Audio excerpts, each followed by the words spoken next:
resellers on YouTube create a lot of what sold videos. Now, you don't see a lot of them here. I believe this is only the second one. I only like to do these if I can really teach you something while showing you what sold. I believe people like what sold videos because they kind of get an idea of BOLOs, be on the lookout for what can I look for to resell? I need more items to resell.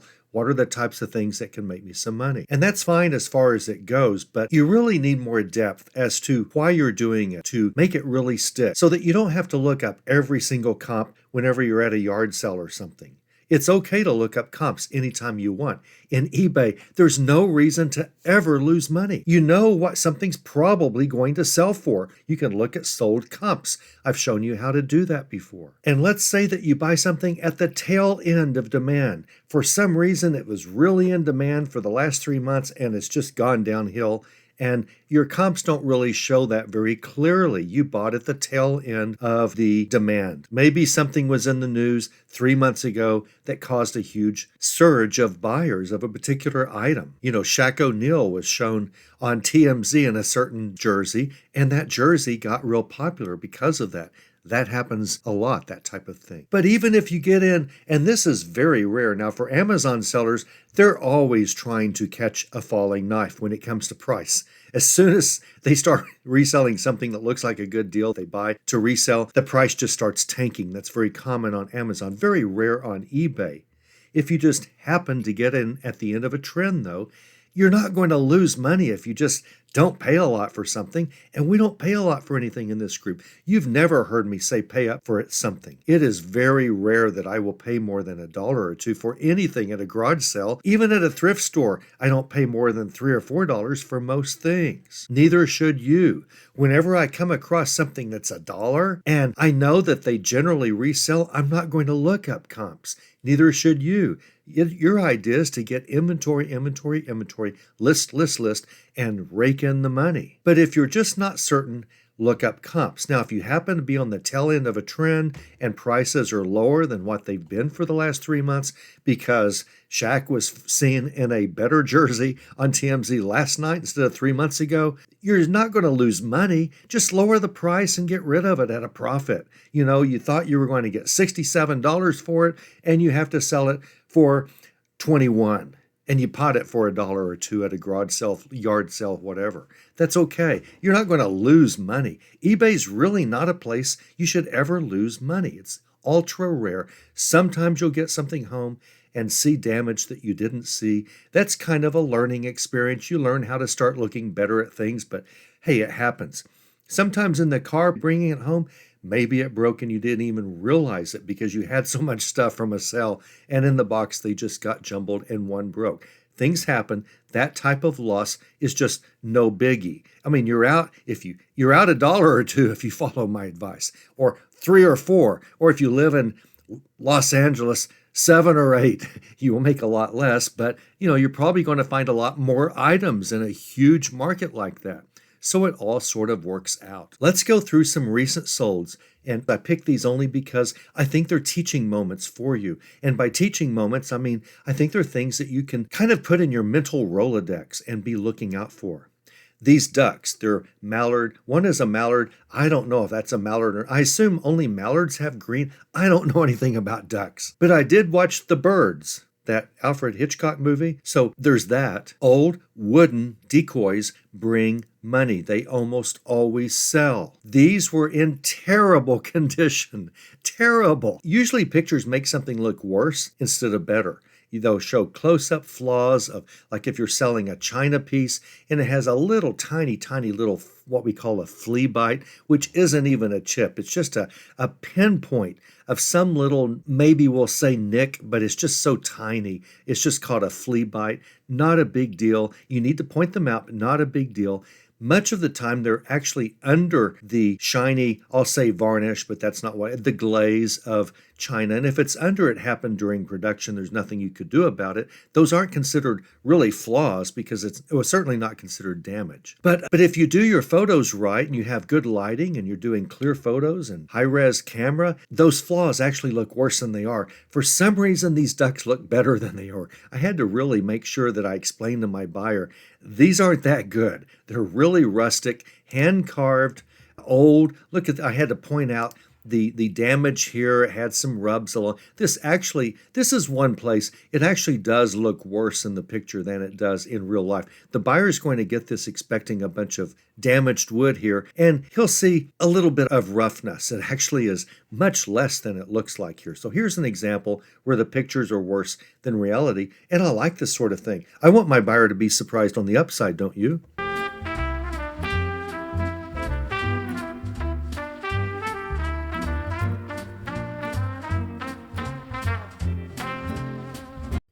Look for old wooden decoys. Now, they have plastic ones and other types of polyurethane decoys and stuff, and you don't want those. Those are modern. If they have a brand, okay, but you can comp them if you want if they're not wooden. But if they're wooden, whether they have a brand or not, if they're old and they're cheap, get them. These were 50 cents a piece. Now, this is actually a duck call hanging around this duck's neck, a Cajun goose call, but it's empty. It doesn't work. It's not really it's the outside of a goose call, and it's just for decoration. Whoever sold this at a garage sale tied it around their neck. Why do I have these at an angle? It's because I'm able to show more detail. If I were to show these side by side, I would have to shrink the picture some, and the buyer couldn't, in that first picture, see as much detail.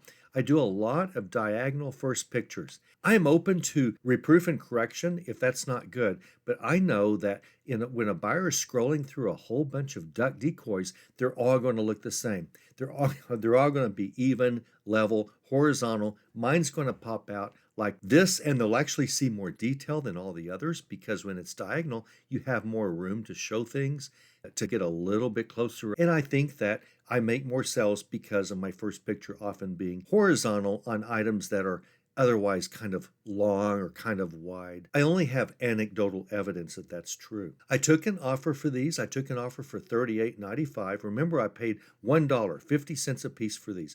Old, beat up. They really were worse looking than they look here. Not terribly worse, but they were rough, okay?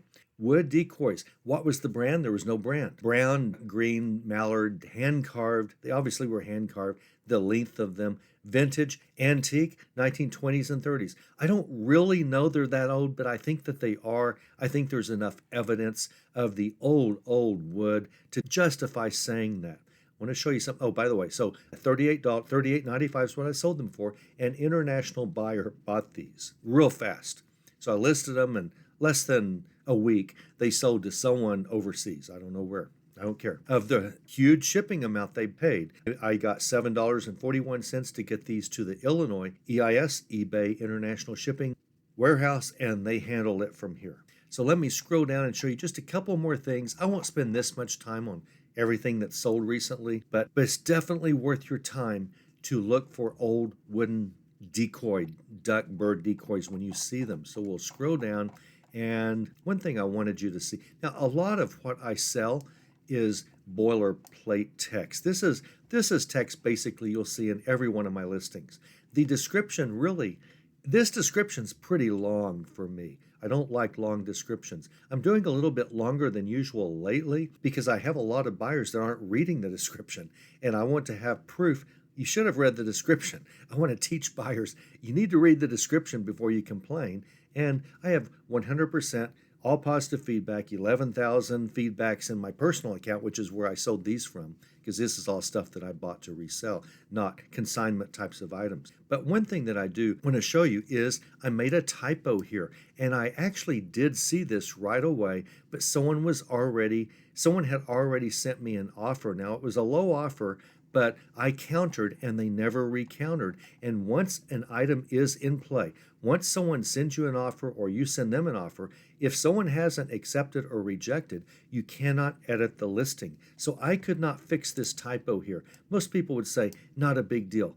To me, these things really bug me, I guess because I'm an author, wrote about 150 books in my life, about 85 of them from major publishers, and this stuff really bugs me, but it won't bug most people, and your buyers don't care. But I wasn't able to fix this, or it would be fixed.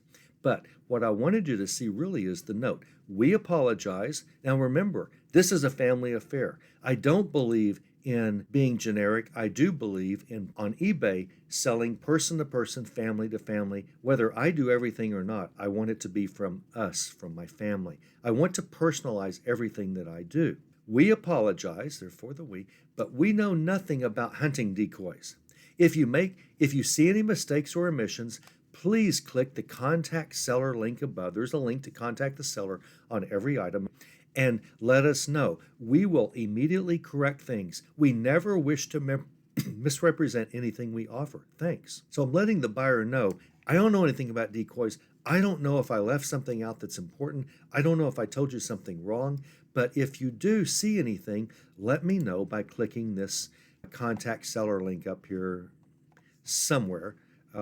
I get a lot of people letting me know there's a problem with listings. Whenever I list something that I'm not all that familiar with, they'll tell me, oh, you really should also point out this because it's an advantage of yours over someone else's. Or they'll say, you didn't describe something, you need to describe the length of this side because it matters to collectors. Or they'll say, be sure and take a clear picture of the bottom because the maker's mark is there. I always take a picture of the maker's mark. But for some reason, maybe I missed one. I'm just trying to think of what people might tell me. I don't know why they do that, but I really appreciate it, especially on items that I know nothing about, like duck decoys. All I know is they sell, and I'm just thrilled that these sold for $38.95 plus shipping. Next is a living Bible. It's really the living book. This is a paraphrase.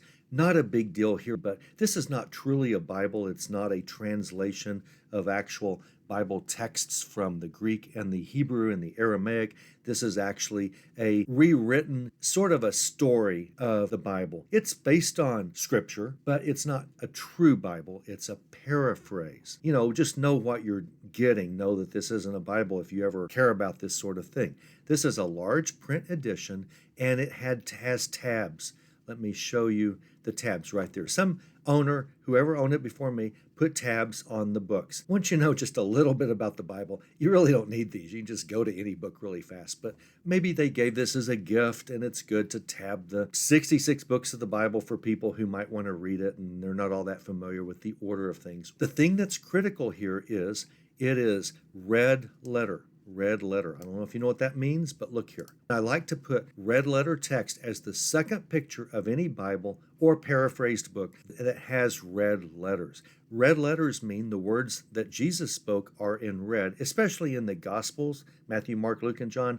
Jesus spoke elsewhere, like in Revelation. They don't always put his words in red there, but in the Gospels, a red letter edition will always have Jesus' words in red, and that helps sell your Bible. People want that. They like that. A huge plus. You always want to say red letter if it is, and put that in the title. If a Bible is leather, genuine leather, it should say that. Now, I don't believe this was. I'm going to go down and look here in a second. I just don't recall. But generally on the very back, let's see down here, generally down here, it will say genuine bonded leather. Usually that's what it says, bonded leather on most leather Bibles. I believe this is faux leather, false leather, not real leather, sort of a vinyl leather like, and that's fine. But if it's leather, that's another thing you want in the title. You want to say whatever the Bible is, NASB, New American Standard Bible, red letter, if it's red letter, and leather covers. You definitely want to say that if it's leather covers.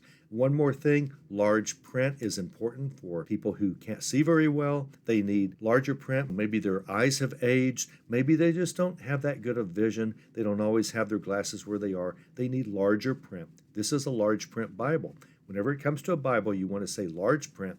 You want to say red leather, and you want red letter, and you want to say leather if the covers are leather. Now, why spend so much time? Well, this is almost a $30 book. It cost me $1. I get these all the time.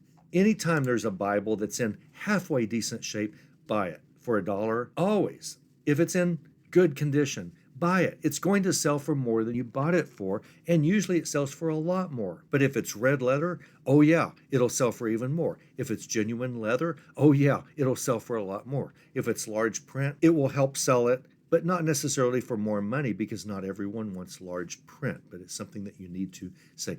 Anything, I'll say religious, but really anything that's kind of related to the Christian faith or to the Jewish faith really sells very well. I'm really shocked always, especially books that are fairly vintage. They don't have to be really vintage, just from the 90s, 80s. This is 1983 Bible, but there are Bibles early 2000s that sell well.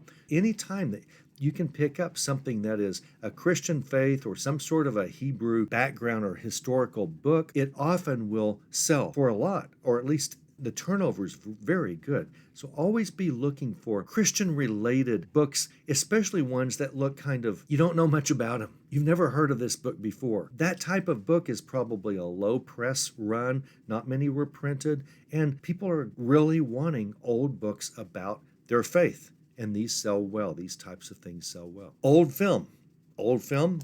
Janie, my wife, was out at a garage sale and saw 2 sets of these. Let's see how many. There are 9 rolls. So she found a little sack of 18 rolls of Kodak Max 40 film from a film camera, and they were all unopened. And so I split them in half. I sold 9. 18 altogether. I sold 9 in a listing, and then I said quantity of 2 so someone could buy both, which someone has bought the second one since then. These were, I think she paid maybe a couple of dollars. I think the owner of the garage sale said, you know, those are expired, right?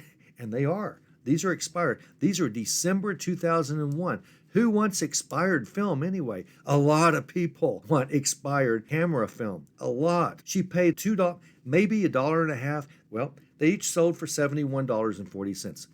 So that's $142.80 worth of film that she bought for $2 in a sack, December 2001. People like old film when it's still new in the box, sealed in the package. There'll be an inner package where it will probably be sealed. People want that.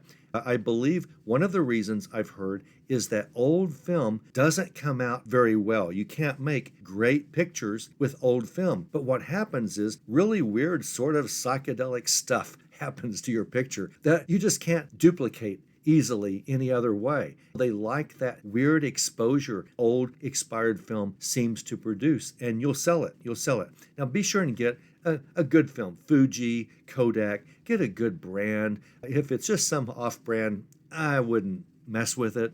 I wouldn't buy it even for $1. But, you know, you could always look them up, look up comps. Maybe that old unknown brand sells well. I don't know. But you definitely want to say it's expired in the title. That way your buyer has no excuse. But all buyers know what they're doing. When they're buying expired film, they know what they're doing. This person, these 2 people that bought both sets were thrilled to pay me a total of $142.80 for these 18 rolls of film that's 23 years old. Wow. Les Feldick books. These are old spiral-bound little types of books, not hardback. They're not even soft-cover books. They're just sort of it's like they took them to FedEx, Kinko's, and they had Kinko's just put these together in these spiral-bound things. Here's kind of what they look like. This is a Bible study by a guy named Les Feldick, Through the Bible, famous TV show. It's still on. If you get any Christian channels, he's probably still on there at least weekly and usually every single day. He did a series of Through the Bible of probably did about 250 episodes altogether. Still plays today, but a lot of people watch him and have no idea he's dead. What he did was every time he would finish a show, his wife would type up the transcript of the show, and when they had 3 shows, they would add a book to their library that they sold, and they would sell these books. There were 81 altogether. Janie was at a garage sale recently, and she found 81 of Les Feldick's books. She said, there's no price on them. Remember what I said about religious books, especially Christian, Hebrew faith related, something you should always look at a little bit closer. Something that's kind of low press run, look at even closer. So he did 81 of these. I believe there are 3 TV episode transcripts in each one, if I recall correctly, and he has 81 of these books from the series that he did on TV. I decided we're going to sell 10 at a time. We're going to sell 1 through 10, 11 through 20, 21 through 30, 31 through 40, and so on. So we sold 10 at a time. Janie said, those books aren't marked. And the lady said, what books? And Janie took her over, how much are all these? And the lady said, oh, these pamphlets? And fortunately, Jane said, yeah, those pamphlets. They're books, but they're also sort of pamphlets. Books, but they're really not. They're really kind of pamphlets. Just little things, little tiny things. And the lady said, $5. Take it all. Take it off my hands. A few days later, I was at a garage sale and I saw a big box of these books under tables. At garage sales, always look under table. And I pulled it out and opened the flaps, and there were tons of these Les Feldick through the Bible books, and I counted them, looked through them. There were 81 of them. Same thing, Janie. I said, how much for these? And there were some videotapes of his TV show and other things, not just the books. And she said, I don't know, $10. And I said, sold. That sounds good to me. I got another set of 81 of these. I think I'm all out. I don't think we have any left. So I sold 162 of these things have sold, or there might be 10 or 20 left on listings, maybe. Janie paid $5. I paid $10 for each set. 10 at a time go for $62, $61.95. I took best offers on a few, down to $55. Is this a good deal or not? Are you going to be looking for Les Feldick? Yes, but this is pretty specific. Don't look for Les Feldick. If it says something about the Bible and it's kind of low print run and you're thinking, this is kind of weird, I don't know anything about these, and look through them, look up comps on those because those can be big money. Did they really sell? Here's another set. So these were, 60, 61. Let me make sure that I have two of these. Here's another set. The one I just showed you were 60 through 69. This is 70 through 79. They sold for $61.95. Yeah, plus shipping. I don't give away shipping.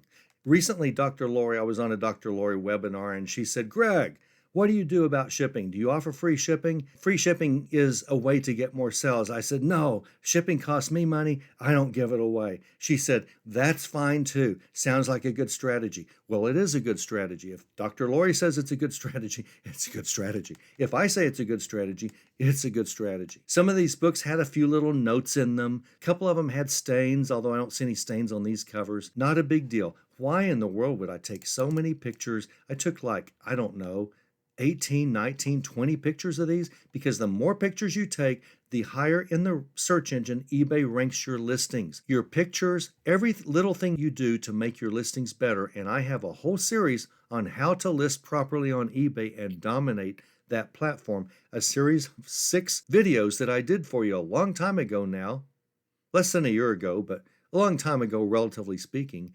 And if you do everything that I tell you to do, and you should, you'll be stunned at how your sales grow. You'll be stunned. I tell you to take a lot of pictures. Next item, more or less Feldicks. These are 9 that I sold. 1, 2, 3, 4, 5, 1 through 9. Okay. Then I sold 10 through 19. I think I told you 10 through 20 or something like that. But anyway, here's the first 9. I sold those $61.95. Okay. Now, another thing I like about this type of item, whenever I have something that I can just create, new listing after new listing of the same basic item, the numbers change, the pictures change, a few of the conditions change. One might have a little spot that something else didn't have, but in general, I just do sell similar off my own listings. And it's so easy. When I finished that first Les Feldick listing of those first 10 books that I listed of his for $61.95, all I had to do was sell similar off my own listing. All of the item specifics were they carried over. Everything carried over. The description, everything carried over. I just had to change the pictures and the title numbers that I was selling. It's so easy to sell similar off your own listings. Another set, and I realize now I told you wrong.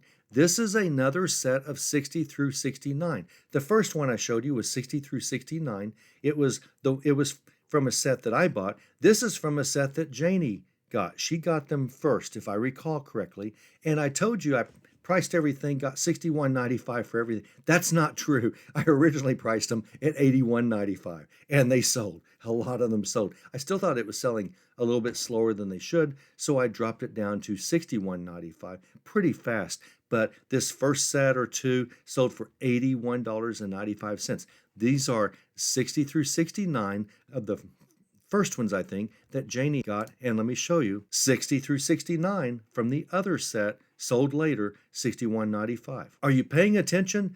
Do you just hate Christian books? Well, sell them to people that don't hate them. Why wouldn't you want to make money off that? Welsh love spoon. Men, this is the type of thing you and I just walk right by, okay?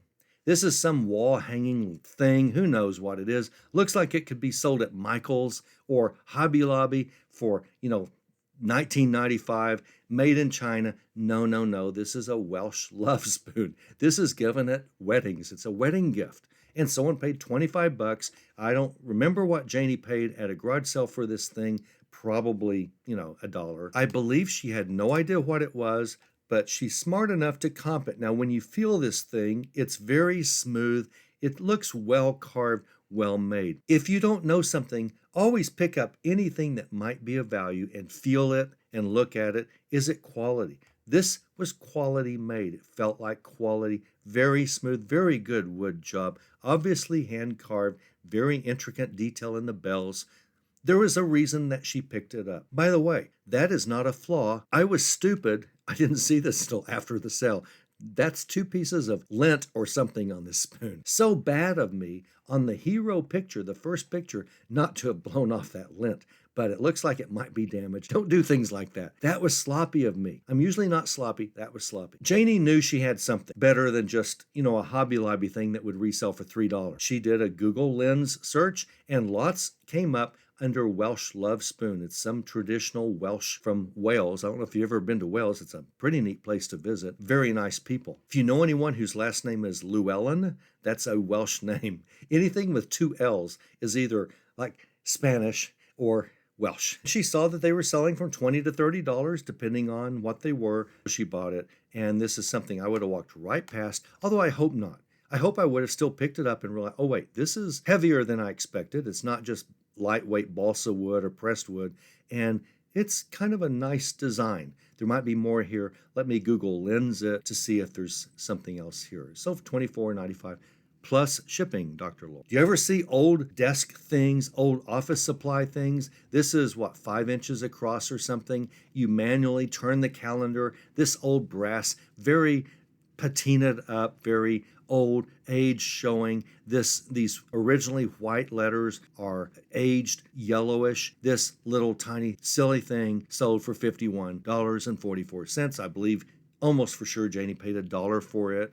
Who in the world would sell this for more than $1? Well, I would.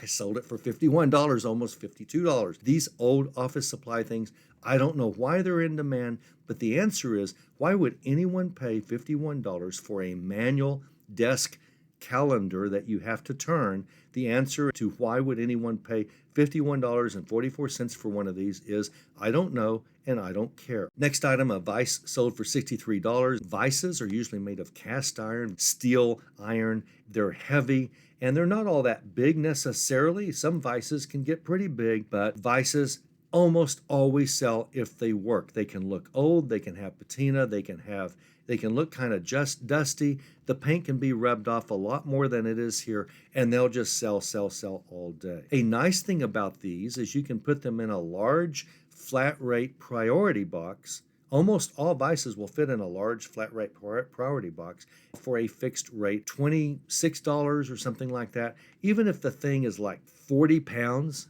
just be sure and tape it very well. Put tape all over that box. Just pack it up, wrap the tape once, and then wrap the box again with tape, packing tape, 3-inch packing, clear packing tape, just to make sure it doesn't come out. It's not going to get damaged. I mean, I would put bubble wrap around it and put some dunnage inside, but don't worry about the vise being damaged. Someone's going to want it. And guys, and yeah, it's usually guys who buy this sort of thing, they don't care. They don't care if it arrives. The box is a little bit smashed as long as the vise works, and it will. Vices are shockingly good money consistently. Old, new, name brand, not necessarily name brand. If you get them cheap, if you see them cheap, just buy them. Old paintbrushes. This one was actually used some. You could tell it had been used, but cleaned nicely. The bristles were soft. This one hadn't been used. And you can take this off and look, and which I did, and I showed the buyer. Oh, this had been used also. This still had remnants of paint in it after you take off this PPG cardboard cover. Old paintbrushes sell very well, especially if they're wooden paintbrushes. If you see them, buy them up, as long as paint hasn't really dried and ruined the bristles, okay? If they look old, they are. Even 70s, 80s, a little paint on the handle, no big deal. If I see old paintbrushes, especially if they're wood, no one's asking much for them. Paintbrushes today, high quality paintbrushes, they're expensive at a store. When you go to a paint store, these things are expensive. People are looking on eBay, people who paint for a living, they're looking to save costs, they're looking to increase their profits in their painting business. They love to find old high quality brushes. These two went for $21.44, easy to ship, nothing really fragile, no big deal. Bubble wrap them, toss them in a box, slap the label on, you're done. I sell a lot of old jewelry. This is not marked. Anytime that you say jewelry is unmarked, it means it doesn't have a maker's mark. It doesn't have the company who made it. This was probably handcrafted in Southwest America, almost for sure Navajo Indian. This is a Navajo Indian design. Turquoise, nickel silver, always sells. Just get them. This stuff always sells. There are ways to find out if turquoise is real or not. This was real. Just get it. They always sell. Don't remember my offer, but I wouldn't have taken much less than this because they sell so well. Probably took $37 for it or something. Oh, and not fragile. One layer of bubble wrap just to show you care. It doesn't even really need that. Put it in a little box, slap the label on, you're done. Speaking of the Southwest, I saw these Arizona magazines at a garage sale. It's been about a year now. 36 magazines from the 70s through 2021, a varied lot of different years. I mean, that's 4 decades covered in these 36 magazines. And I don't know anything about Arizona magazine. I just know these went back to the 70s and people like this sort of thing. So I threw them up on eBay, listed them. I think I started at about $39. Never sold, lowered them $1 or $2 every month. They finally sold for $27.40. One warning, magazines cannot be shipped by media mail. You have to ship them by Ground Advantage or Priority or UPS, but you cannot ship magazines by media mail because they have advertising in them.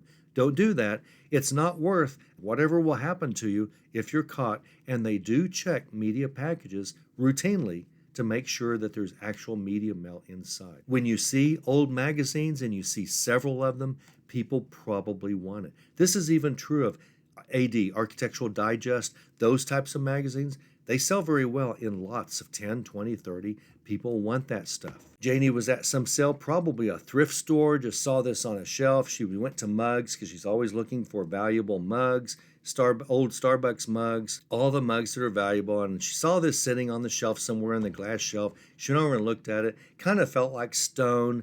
It's a snail. On the bottom, it was marked Japanese. Let's look at this. Can't really see. Let's see if we can see a mark. I can't really see a mark, so there must not be a mark. It must not say Japanese, so I have a feeling she probably Google imaged it and saw these were made in Japan back in the 60s, and so she just bought it. I guarantee you it didn't cost anything. When I say it didn't cost anything, $1, 50 cents, $2, whatever. She wouldn't have paid $5 for this. No way would she have paid $5 for it. She just knew it was unique, made in Japan back in the 60s. She got it. She's wise. We sold it for $37 plus shipping. Look for stuff like this. Make sure it's not broken. Make sure it's not cracked. If this had been cracked or one of the antenna had broken off or something when she bought it like that, it wouldn't have brought much at all. I wouldn't have wanted to list it. It would have maybe brought might have brought $7, $8 because it's still a piece people want, but they're not going to like it. They're not going to pay up for it. And it's not worth my time to list something for $5, $6, $7. Now, sometimes I have to lower a price to that, something that's for sale and been for sale for a while, and I just want to get rid of it. But in general, just make sure that I did a video on how to tell if glassware is quality, and the way you do that is to look for chips and cracks, but you also feel all over because your hands will feel a chip long before you see it. Look for weird stuff. Look for 1960s Japan stuff, 50s Japan stuff. A lot of things were made in Japan. after World War II, made in Japan. Japan was trying to just survive and build back their economy. We were helping because America is very good about helping former enemies kind of get back on their feet. They've been a valuable trading partner ever since, even though their economy is not great right now. But this was just a little bit older to be able to say post-war. But if it's something made in the 50s, you should always say post-war Japan.